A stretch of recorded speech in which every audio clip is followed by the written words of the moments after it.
सुप्रभात, मैं गीतांजलि लेके आई हूँ नॉन स्टॉप खबरें बायन टाइम्स की ओर से। आईआईएम रांची स्टाफ कोविड-19 के लिए सकारात्मक परीक्षण, राज्य की टैली 595 तक पहुंचती है। Indian institute of management Ranchi में कार्यरत एक अधिकारी का रविवार को कोरोना वायरस के लिए सकारात्मक परीक्षण किया गया है। सीएम हेमंत सोरेन के आधिकारिक आवास के पास सूचना भवन में अस्थायी रूप से चलाया जा रहा परिसर में कोविड-19 नियंत्रण कक्ष भी शामिल है। इस क्षेत्र में कई अन्य राज्य सरकारी कार्यालय भी हैं। आईआईएमआर के मामले की पुष्टि करते हुए प्रधान स्वास्थ्य सचिव नितिन मदन कुलकर्णी ने कहा कि राज्य में कोरोना वायरस पॉजिटिव मामलों की कुल संख्या 595 हो गई है। उन्होंने कहा कि स्वास्थ्य विभाग में अधिकारियों के अनुसार सकारात्मक जांच के बाद कर्मचारी आगे आए।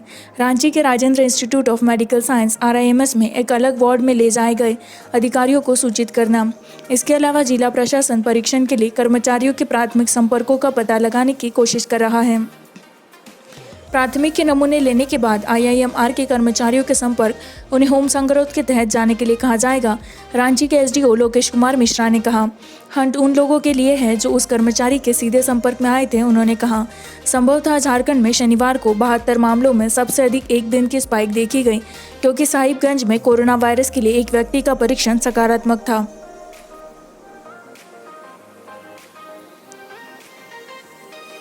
नागालैंड में चेन्नई परीक्षण, कोविड-19 पॉजिटिव से 7 रिटर्न। रविवार को नागालैंड में कोविड-19 के लिए चेन्नई से 7 लौटे लोगों ने सकारात्मक परीक्षण किया। राज्य में कुल मामलों की संख्या 43 तक ले गए। स्वास्थ्य और परिवार कल्याण मंत्री एस पंगुनफू ने कहा, 7 में से 4 कोहिमा से हैं और 3 दीमापुर से हैं। मंत्री ने कहा, चेन्नई से सभी व्यक्तियों के नमूने कोविड-19 का परीक्षण सकारात्मक कर चुके हैं। मंत्री ने बताया, उनमें से सभी 22 मई को पूर्वोत्तर राज्य में एक श्रमिक स्पेशल ट्रेन से लौटे थे। ट्रेन 1818 निवासियों को वापस ले आई। राज्य जो राष्ट्रव्यापी तालाबंदी के कारण तमिलनाडु के विभिन्न हिस्सों में फंसे हुए थे। राज्य के विभिन्न कोविड-19 समर्पित अस्पतालों में 43 मरीजों का इलाज चल रहा है। 25 दीमापुर में, 13 कोहिमा में और 5 तुयांग में है। 25 मई को नागालैंड में पहले कोविड-19 रोगी का पता चलने के बाद से राज्य में घातक वायरस के कारण कोई मौत नहीं हुई है।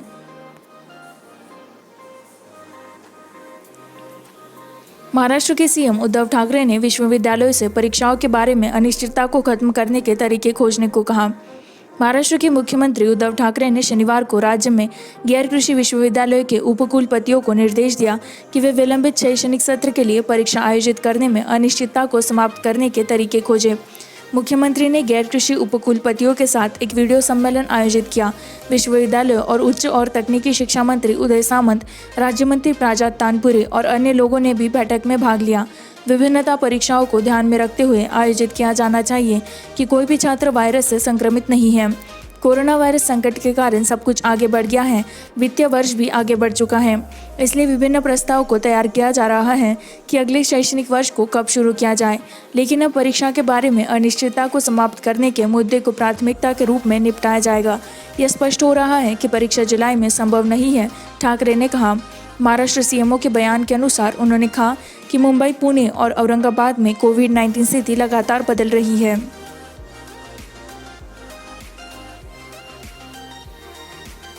केंद्रीय रक्षा मंत्री राजनाथ सिंह के लापता पोस्टरों के लिए समाजवादी पार्टी के 2 कार्यकर्ताओं को रखा गया। समाजवादी पार्टी के 2 कार्यकर्ताओं को कथित तौर पर केंद्रीय रक्षा मंत्री राजनाथ सिंह और लखनऊ के विधायक सुरेश श्रीवास्तव के लापता पोस्टर चिपकाने के लिए रखा गया है। सिंह लखनऊ से सांसद हैं। शनिवार दोपहर को सआदगंज, पारा, ठाकुरगंज और तालकटोरा क्षेत्रों में पोस्टर लगाए गए थे। पोस्टरों की खबर फैलते ही बड़ी संख्या में भाजपा कार्यकर्ता क्षेत्रों में पहुंच गए और निजी सचिव विजय शुक्ला, लखनऊ के विधायक सुरेश श्रीवास्तव ने पैरा पुलिस में शिकायत दर्ज कराई। शुक्ला ने पुलिस को दी अपनी शिकायत में कहा कि समीर खान उर्फ सुल्तान और जयसिंह यादव ने भाजपा सांसद और विधायक की छवि खराब करने के लिए पोस्टर लगाए थे। पोस्टरों ने 2 सपा कार्यकर्ताओं के नाम लिए। एसओ पारा त्रिलोकीनाथ ने कहा कि खान और यादव के खिलाफ मानहानि और बदमाशों के बयान के तहत मामला दर्ज किया गया है। सिंह ने रविवार सुबह कहा, पुलिस हिरासत में है। एसपी कार्यकर्ताओं के खिलाफ तालकटोरा पुलिस स्टेशन में भी बदनामी के आरोपों के तहत प्राथमिकी दर्ज की गई थी। यह प्राथमिकी एक धर्मेंद्र शर्मा की शिकायत पर दर्ज की गई थी।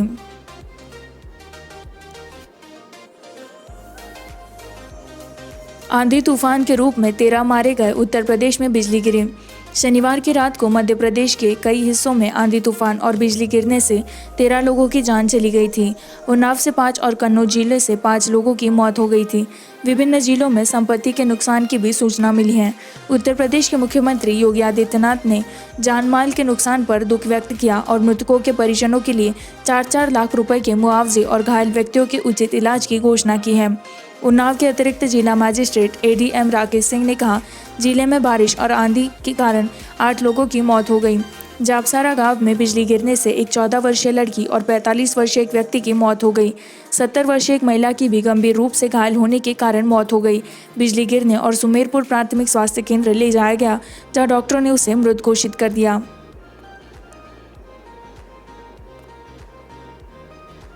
24 घंटे में 2,940 नए मामले। महाराष्ट्र कोविड-19 को 65,000 से आगे ले जाते हैं। महाराष्ट्र में शनिवार को 2,940 नए कोरोना वायरस रोगियों की रिपोर्ट की गई। राज्य में मामलों की संख्या 65,168 तक ले गई। 99 में से कई रोगियों ने बीमारी की वजह से दम तोड़ दिया, जबकि 2,197 लोगों की मौत हो गई। राज्य के स्वास्थ्य विभाग ने 1,084 रोगियों को बरामद किया और उन्हें छुट्टी दे दी गई। अस्पतालों में दिन के दौरान महाराष्ट्र में वायरस के संक्रमण से अब तक 28,081 मरीजों की मौत हो चुकी है। 34,490 मरीजों का इलाज चल रहा है। शनिवार को इन 99 मौतों में से 54 अकेले मुंबई से आई थी, जबकि बाकी 6 से 27 मई के बीच हुआ, लेकिन बाद में रिपोर्ट किया गया। बयान में कहा गया है, राज्य में 3,169 नियंत्रण क्षेत्र हैं। 5,51,660 लोग घरेलू संगरोध में हैं और 72,681 संस्थागत संगरोध में हैं।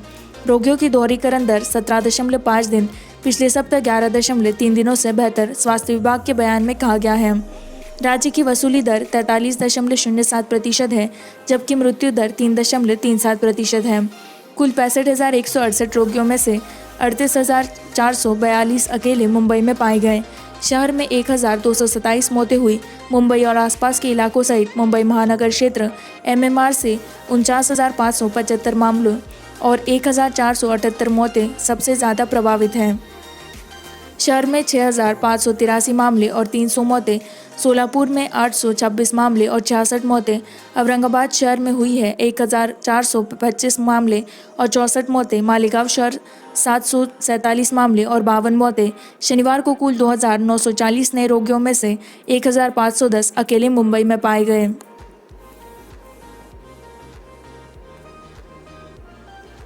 पंजाब में 30 जून तक तालाबंदी की गई।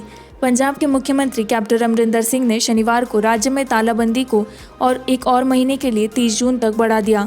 हालांकि विशेषज्ञों ने आतिथ्य उद्योग और मॉल खोलने के खिलाफ सलाह दी। मुख्यमंत्री ने कहा कि राज्य केंद्र सरकार के दिशा निर्देशों को ध्यान में रखेगा। लॉकडाउन 5.0।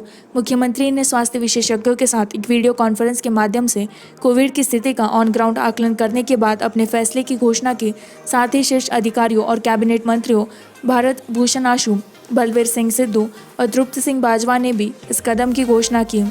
31 मई से परे राष्ट्रीय लॉकडाउन का विस्तार करने के केंद्र सरकार के फैसले के अनुरूप, यह स्पष्ट करते हुए कि पंजाब में लॉकडाउन का विस्तार कोविड सुरक्षा प्रोटोकॉल का कड़ाई से पालन करने के लिए सशर्त होगा, जिसमें शारीरिक गड़बड़ी और मास्क पहनना शामिल है। मुख्यमंत्री ने बताया, गरीबों को मुफ्त मास्क वितरित करने में भी आदेश दिया।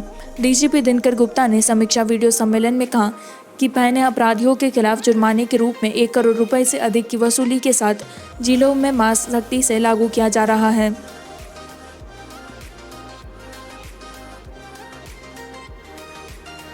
तीस जून तक निलंबित रहने के लिए अंतर्राष्ट्रीय उड़ान संचालन डीजीसीए।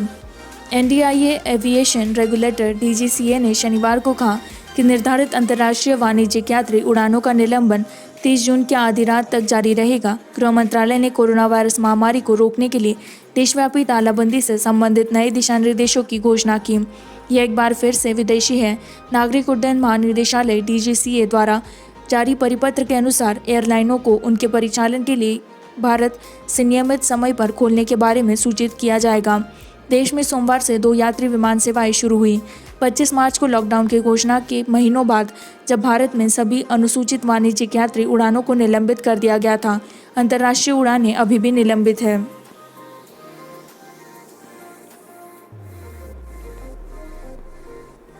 पाकिस्तान ने जम्मू कश्मीर के पुंछ में 2 सेक्टरों में युद्ध विराम का उल्लंघन किया। एक रक्षा प्रवक्ता ने कहा कि पाकिस्तानी सैनिकों ने शनिवार को जम्मू और कश्मीर के पूंछ जिले में नियंत्रण रेखा एलओसी के साथ 2 क्षेत्रों में गहन गोलीबारी और गोलीबारी का सामना करते हुए संघर्ष विराम का उल्लंघन किया। किरानी सेक्टर में सुबह 10 बजे भारतीय सेना द्वारा जवाबी कार्रवाई करते हुए प्रवक्ता ने कहा, पाकिस्तान द्वारा अकारण संघर्ष विराम का उल्लंघन शुरू किया गया था और दोनों पक्षों के बीच सीमा पार से गोलीबारी दिन भर रुक रुक कर जारी रही। प्रवक्ता ने कहा कि पाकिस्तानी सैनिकों ने शाम 7:45 के आसपास खारी करमरा सेक्टर में अकारण गोलीबारी और मोर्टार गोलीबारी शुरू की। उन्होंने कहा कि भारतीय सेना की ओर से जोरदार जवाबी कार्रवाई की जा रही है।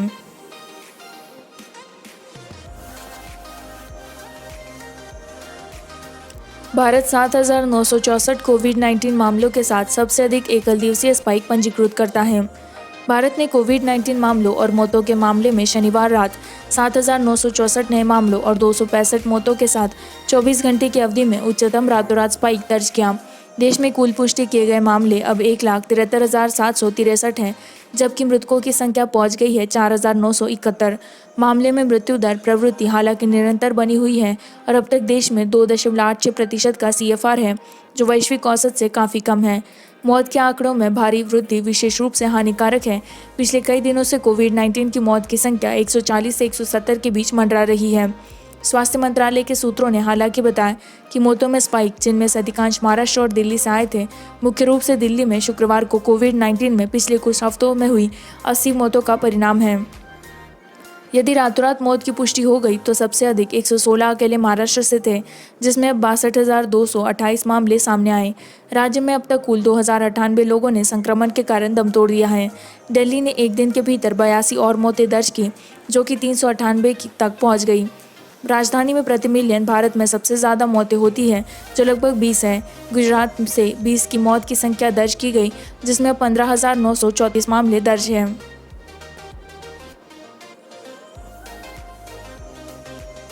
मित्रों ऐप 5 मिलियन डाउनलोड के बाद टिकटॉक के लिए एक प्रतिद्वंदी बन जाता है।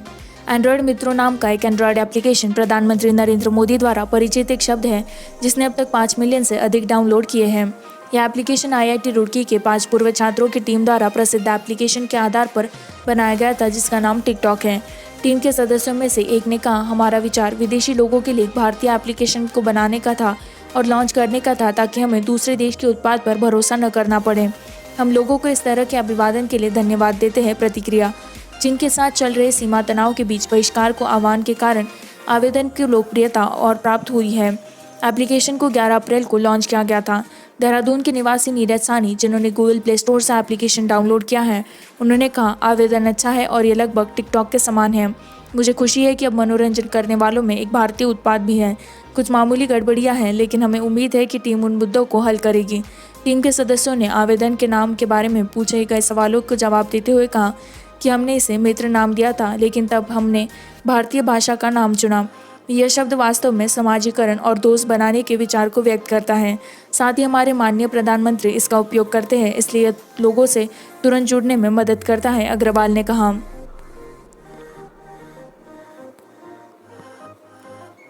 कोविड-19 की लड़ाई में कर्नाटक सरकार की मदद करने के लिए ग्लोबल टेक कंपनियां माइक्रोसॉफ्ट, इंटेल और SAP लैब सहित विभिन्न वैश्विक टेक दिग्गज कर्नाटक सरकार के लिए डेटा डैशबोर्ड विकसित करने के लिए एक नासकॉम टास्क फोर्स के रूप में साथ आए हैं।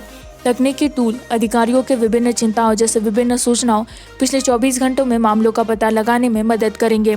परीक्षण दर, अस्पतालों के बिस्तर या वेंटिलेटर आदि भोग का विश्लेषण आदि। इन परीक्षण के समय में प्रौद्योगिकी नवाचार हमारा सबसे बड़ा सहयोगी रहा है। महामारी से लड़ने के लिए अभिनव समाधानों का उपयोग करते हुए हम किसी भी वातावरण में वास्तविक समय के मुद्दों को हल करने के लिए देश की क्षमता दिखाने की दिशा में एक बड़ा कदम उठा रहे हैं, उप मुख्यमंत्री डॉक्टर CN अश्वत्थ नारायण ने कहा। मंच केंद्र और राज्य सरकारों को लाभ पहुंचाने के लिए बनाया गया है और जनसंख्या पैमाने के संकेतकों के एक विविध सेट का विश्लेषण करके अपने प्रयासों को बढ़ावा दे जाए, कुछ प्रकोपों और अग्रिम चिकित्सा देखभाल प्रशासन की भविष्यवाणी कर सकते हैं।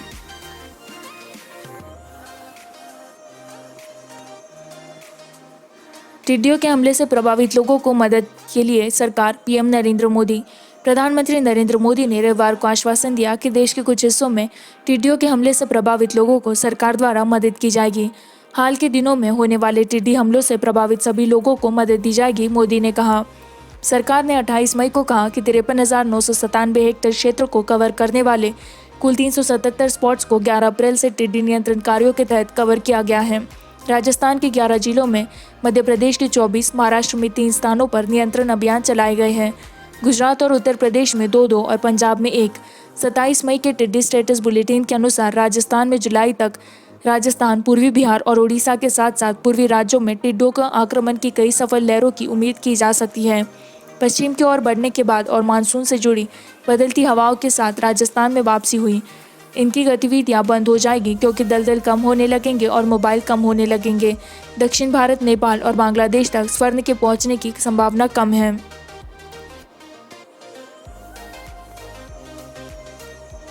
रिलायंस जियो तमिलनाडु के मुदुमलाई टाइगर रिजर्व के अंदर फाइबर केबल बिछाने के लिए वन्यजीवों की मंजूरी चाहता है। टेलीकॉम दिग्गज रिलायंस जियो ने केंद्रीय पर्यावरण और वन मंत्रालय के साथ एक आवेदन दायर कर मुदुमलाई टाइगर रिजर्व के अंदर ऑप्टिकल फाइबर केबल बिछाने के लिए वन्यजीवों की मंजूरी मांगी है। 4G टेलीकॉम प्रोजेक्ट को लागू करने के अपने प्रस्ताव के तहत जियो मुदुमलाई टाइगर रिजर्व में मौसिनगुडी के माध्यम से थेपक्कड़ू से मोयार तक भूमिगत केबल बिछाने की योजना बना रहा है। यह आवेदन 30 अप्रैल को दायर किया गया था और वर्तमान में मंत्रालय के पास विचाराधीन है। नीलगिरी जिला कलेक्टर ने परियोजना के पक्ष में पहले ही प्रमाणित कर दिया है कि कोई वैकल्पिक गैर वन भूमि नहीं है जो परियोजना के लिए उपयुक्त है। तमिलनाडु और कर्नाटक राज्यों के लिए पूरे 16 किलोमीटर की सीमा के लिए वांछित थेपक्कड़ू मसीनागुड़ी मोयार सड़क खंड में उपलब्ध थी। इसी के साथ मैं संवाददाता गीतांजलि आपसे विदा लेती हूँ। इसी तरह की नॉनस्टॉप खबरों को जारी रखने के लिए बाइंग टाइम्स हिंदी को लाइक करें, सब्सक्राइब करें, शेयर करें।